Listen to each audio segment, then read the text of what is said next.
Children, in the previous episode we have studied about the relief features of India. We have started studying about the relief features of India. We have studied about the importance of our India and why our India got its name, how our India got its name, and at the same time studying about these relief features we have studied about the Himalayas also. The Himalayan ranges, whatever the mountain ranges, which was divided into 3 parallel ranges, which we have studied in the previous class. Now here we are going to study about Indo-Gangetic plains. Indo-Gangetic plains, that means here we are seeing the 2 river systems. Actually these Indo-Gangetic plains are also called as the northern plains. They are formed by mainly 3 river systems. One is the Indus, Ganga and the Brahmaputra.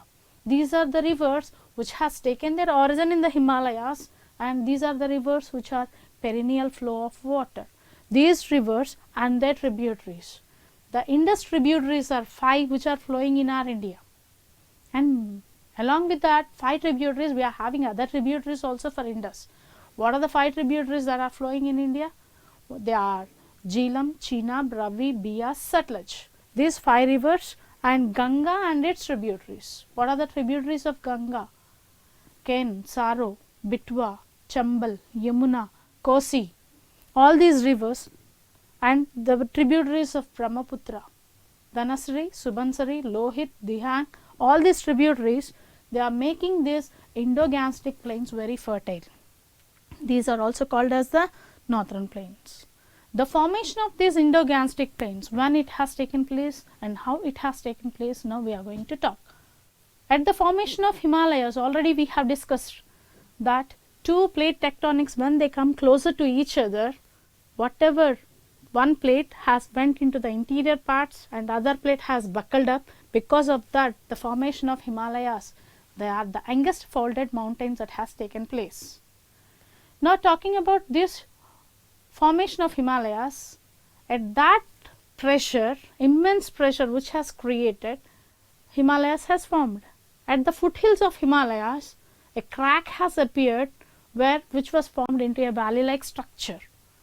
But whatever the rivers that has originated in this Himalayas, they taken birth in the Himalayas and they started moving towards the southern side, and they made this Indo-Gangetic plains. That means about 20 million years ago, whatever the Indo-Gangetic plains which we are having, they are only a valley like structures.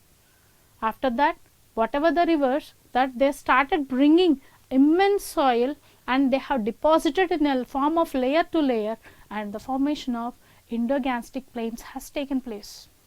Now let us talk. Whatever these Indo-Gangetic plains which we are having here, they are divided into 3 parts. One is the western part, second one is the central part, and the third one is the eastern part. The western part, talking about this western part here, these are formed because of this Indus and its tributaries. Indus river made this western part very fertile, and whatever this western part, it consists in the states of whatever the Punjab region and Haryana, whatever this Punjab region and Haryana region are covered by this whatever the western part. And now talking about the central part here, the tributaries of the Ganga river, it starts from the Ghaggar region to Teesta. In between these region, we can call it as a Ganga plains. It covers the states of whatever the Uttar Pradesh region, whatever the Bihar region, West Bengal, parts of Jharkhand, a little parts of Haryana region also was covered in the central part. And now the next, talking about the eastern part of this Indo-Gangetic plains here, totally we can find in this whatever the southern totally eastern states of our India. Mostly we can find in the Arunachal Pradesh valley region, and at the same time in the Assam states we can find the whatever the eastern plains. These are the most fertile plains in the world, one of the most fertile plains in the world. And talking about these plains also covers an area of 2400 kilometers. Okay, so whatever the different types of crops are grown in this whatever these Indo-Gangetic plains, these plain areas having a high density of population also. Now while forming these Indo-Gangetic plains at the foothills of Shivaliks, whatever the rivers that has originated, they have brought and deposited a thick gravels and pebbles sediments at the foot of this Shivaliks, forming a pebble porous bed which we can call it as a Babar. Babar, a pebble porous bed which we can find at the foothills of Shivaliks, we can call it as a Babar, with a width of 8 to 16 kilometers, 8 to 16 kilometers width. And after that, whatever the rivers that has risen in the Himalayas, so they started moving underneath this Babar, and later after at the lower areas, these rivers has risen, and whatever the rivers and streams, they formed into a big rivers, and which has formed a region called Terai. What is the meaning of a Terai? Swampy and marshy regions where we can find a much dampness of soil, that Terai was formed after the Babar region. So, this Terai, where the wettest place, which is covered with a thick forest area, but unfortunately when the partition was taken place in the year 1947, India and Pakistan, much of this Terai region was totally forest area was totally cleared, and that forest area was converted into an agricultural lands. So, here we have discussed about the Babar, and the next one is Terai. After that Terai, we can find these Indo-Gangetic plains. These Indo-Gangetic plains are totally covered with the alluvial soil, but we can find a little variation of these Indo-Gangetic plains. These Indo-Gangetic plains are again divided into two types. One is the newer alluvium soils, and the second one is the older alluvium soils. Older alluvium soils and the newer alluvium soils based on the texture of that soils. Older alluvium soil is called as Bhangar, and the newer alluvium soil is called as the Khadar. Next, the Peninsular Plateau, which is also called as the Great Indian Plateau. And now, the formation of this plateau is whatever this Peninsular Plateau is a part of Gondwana land, old Gondwana land, and whatever the rocks that was composed here are old crystalline, igneous and metamorphic rocks are recorrect. So, the old crystalline, igneous and metamorphic rocks, with these rocks only the formation of whatever the Peninsular Plateau has taken place. Now, talking about this plateau here, it consists of metallic and non-metallic minerals. To the north of this, whatever the plateau region, we are having the Indo-Gangetic plains, and to the western side we are having the Western Ghats, and to the eastern side we are having the Eastern Ghats, and whatever this boundary is, the southern boundary is the Kanyakumari. Talking about this Peninsular Plateau here, it is very flourished with metallic and non-metallic minerals. Whatever this Peninsular Plateau region is divided into two parts. River Narmada forms a line of demarcation between the Peninsular Plateau and the Deccan Plateau region. Whatever this Peninsular Plateau to the north is called as the Malwa Plateau, or else it is also called as the Central Highlands. To the south of this Narmada river is called as, whatever the plateau region we are having, it is called as the Deccan Plateau region. Whatever the Central Highlands or the Malwa Plateau, it extends towards the eastern side, where it is also called as the Chota Nagpur Plateau. Whatever this total peninsular plateau is slightly tilting towards the east, that means it is slightly sloping towards the east. Now, whatever the rivers that are there in this peninsular plateau region, these rivers are rain-fed rivers. Means during the rainy season only they used to have a heavy flow of water. Remaining seasons, whatever the farmers who are cultivating the lands in this peninsular plateau regions, totally they have to depend on whatever the underground water resource based on bore wells or tube wells. So, already the peninsular plateau was totally divided into two parts. One is the Malwa Plateau, or else it is also called as the Central Highlands. The southern one is the Deccan Plateau region. Now, let us talk about the Deccan Plateau. Deccan Plateau is a triangular in shape, and it is also slightly moving towards the sloping towards the eastern side. Whatever the boundary of this, whatever the Deccan Plateau, to the northern side we are having the Satpura ranges, and to the western side we are having the Western Ghats, and to the eastern side we are having the Eastern Ghats, and here the Nilgiri mountains are there. Now let us talk about these Western Ghats and the Eastern Ghats. Western Ghats, they are in a continuous chain. They extends or they runs parallel to the whatever the western coast with a nearly 1600 kilometers length they will move on. Whatever the mountain regions in this Western Ghats to the northern part, we are whatever that elevation, the average elevation will be 1200 meters height.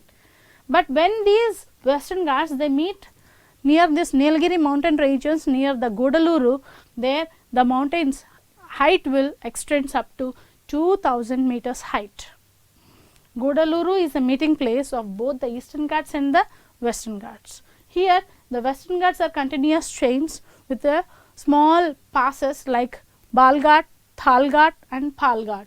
And talking about the Eastern Ghats here, these Ghats are not a continuous chains like the Western Ghats, because whatever the Western Ghats that are rising at such a height, whatever the southwest winds which are moving from the Arabian Sea, they make that winds to give heavy rainfall in the Western Ghats itself. So these Western Ghats are the birthplace of many rivers which are formed in South India. What are the South Indian rivers? Yes, Mahanadi, Krishna, Godavari, Kaveri, all the rivers they have taken birth in this Western Ghats and they flows towards the eastern side. While they are moving here to this eastern side, they have divided these hillocks, and whatever coming to the southern side of these Western Ghats here, the highest peak in South India, that is Annaimudi in Kerala is the highest peak, which is having a height of 2965 meters height. In Nilgiris, the highest peak is Dodapeta, which is having height of 2637 meters height. Talking about these Western Ghats, they are a continuous chain, and talking about leaving a narrow coastal plains here. Talking about these Eastern Ghats here, the totally average height will not extend up to average height will not be up to 900 meters height. The highest peak which we can find in this Eastern Ghat is at Chintapalli, that is Araikonda, which is 1680 meters height. So these rivers, and at the same time whatever the Cardamom hills, Palani hills, whatever the Annamalai hills are the part of these Western Ghats, and talking about are whatever the Velikonda, Palakonda hills, Nallamala hills, all these are a part of these Eastern Ghats. Now let us talk about the coastal plains.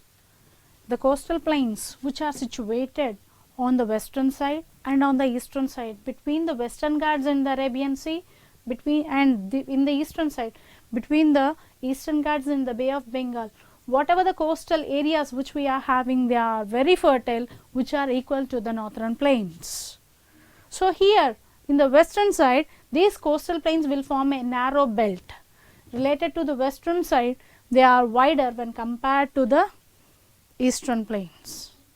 Okay, these plains are very fertile, almost all different varieties of crops are grown, but as these regions, whatever the coastal areas, they are divided into different states. So in different states, these coastal areas were given different names. In Maharashtra and Goa region, this was called as Konkan coast, and in Karnataka it is called as Canara coast, and in Kerala region it is called as a Malabar coast.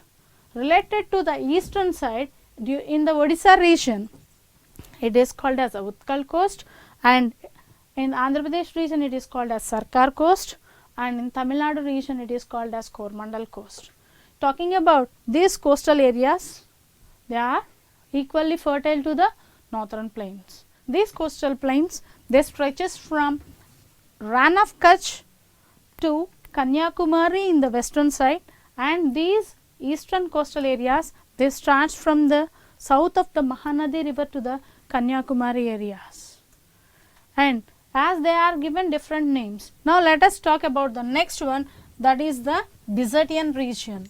Talking about the Desertian region, it is also called as a Great Indian Desert, or else it is also called as a Thar Desert, which we can find in the states of Rajasthan.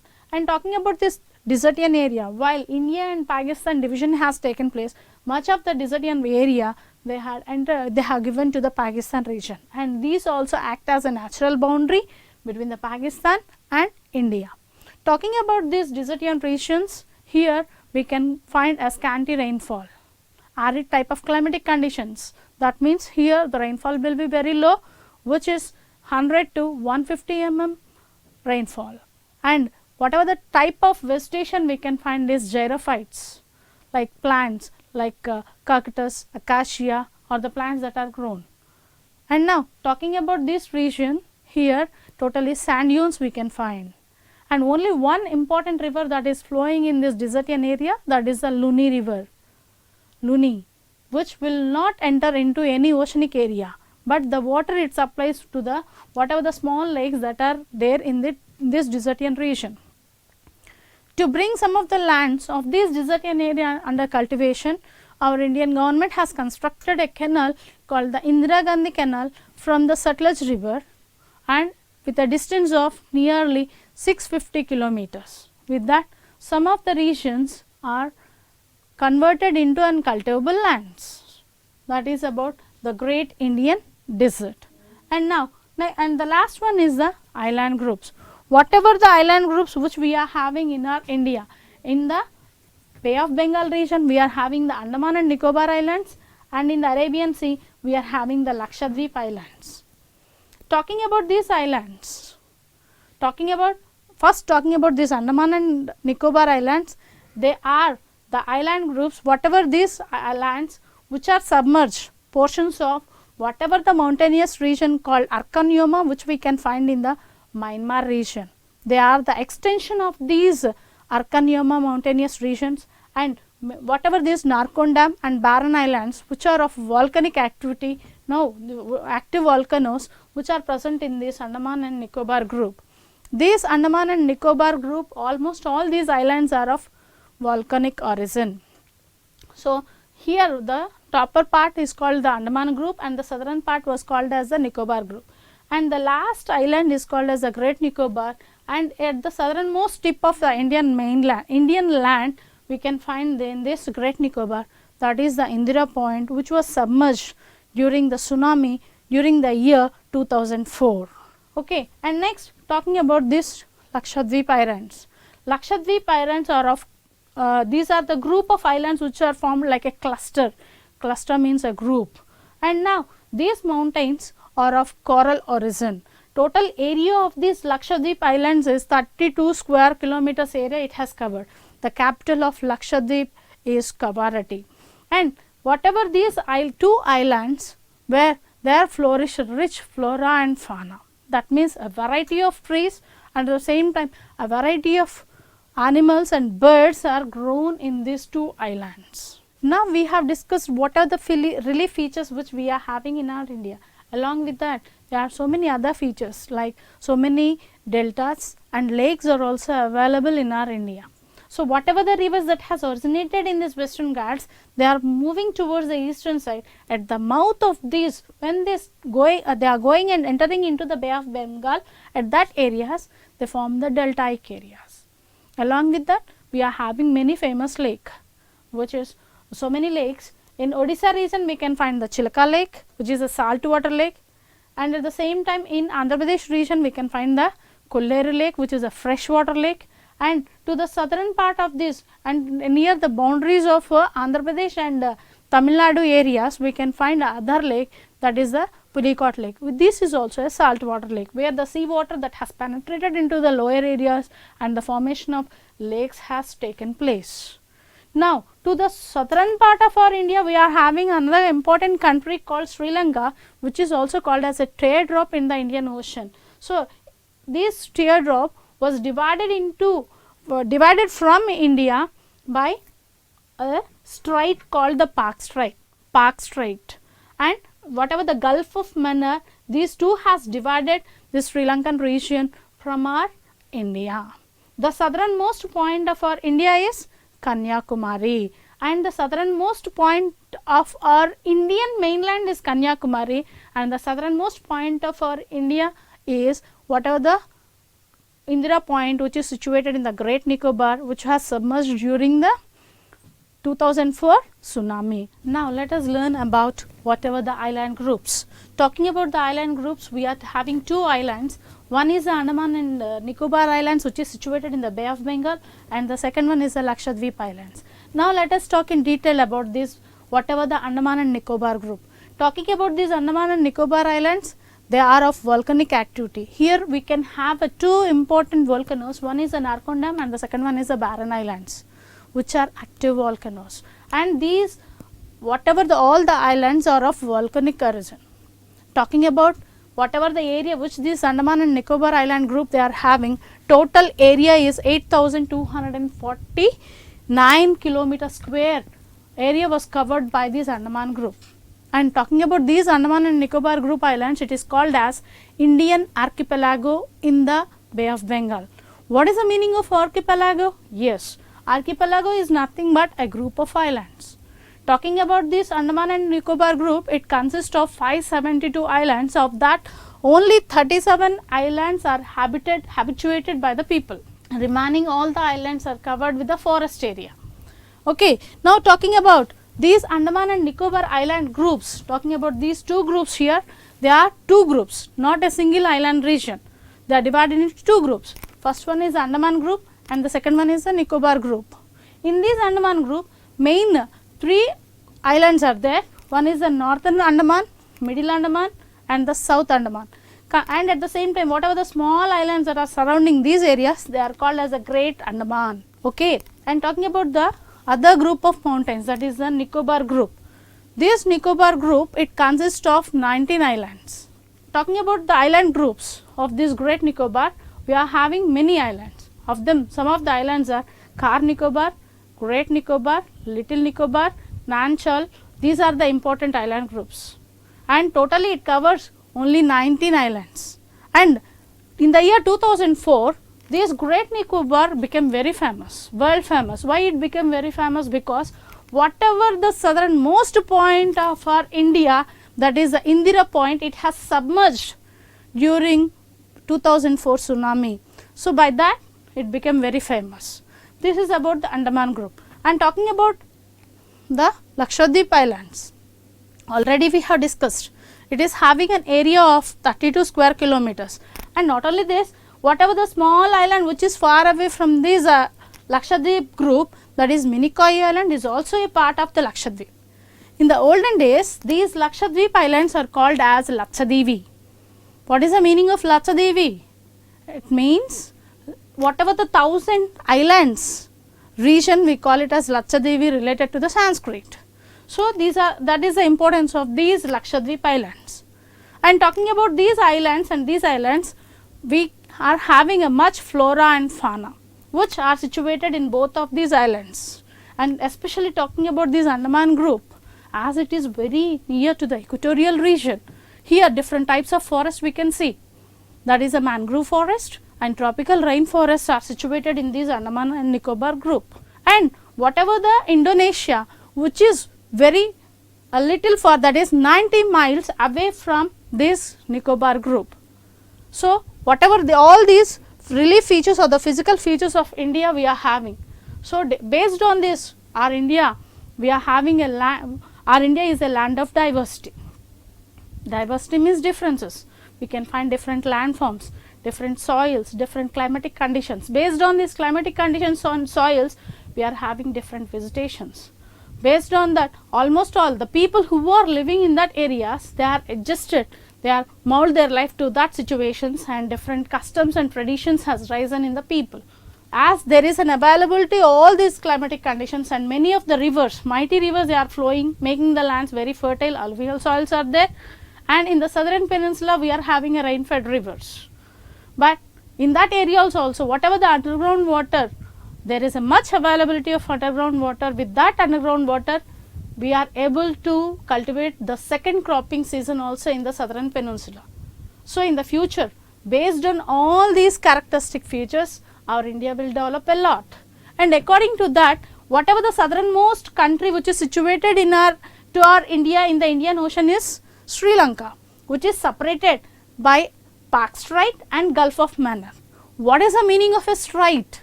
Strait is nothing but a water body which divides big seas, two big seas, which connects the two big seas. We are calling it as a strait. Strait means a water body which connects two big seas or two large water bodies, that is what we call it as a strait. And along with that strait we are calling it as a Park Strait, and along with that Park Strait, Gulf of Mannar, these two will divide the India and the Sri Lankan region. So, based on all these features, strategic importance, totally based on whatever the area we are having, so our India will flourish in the future, our India will be in the list of developed countries.